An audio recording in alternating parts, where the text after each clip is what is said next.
So one of my favorite subjects in chemistry is stoichiometry, which is the relationship between quantities in a chemical reaction.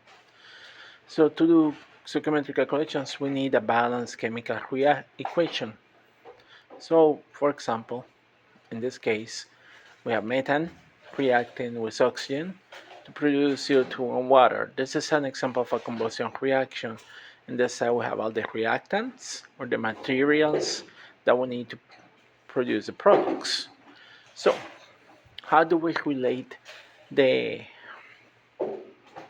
compounds in here? So we use mole quantities.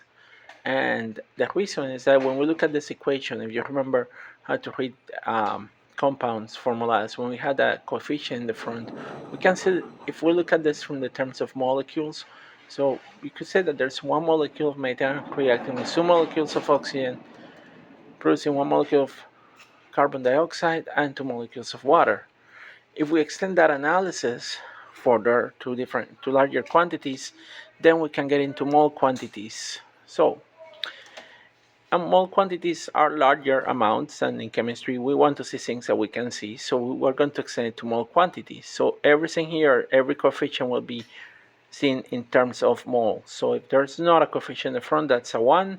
So in here you have 1 mole of methane can produce, and that's the way I like to see it, produce 1 mole of CO2, or 1 mole of methane can produce 2 moles of water, or 1 mole of methane can react with 2 moles of oxygen.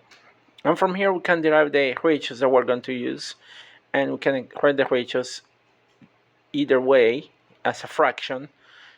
1 mole of methane produces 1 mole of CO2, or 1 mole of CO2 is produced by 1 mole of methane.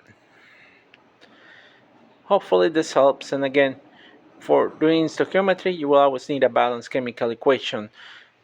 So the balanced chemical equation has to be provided, and the idea is for you to be able to write your own ratios in order to solve problems. Next video will show you how to solve problems using stoichiometry, because that's an important part of chemistry, is solving problems.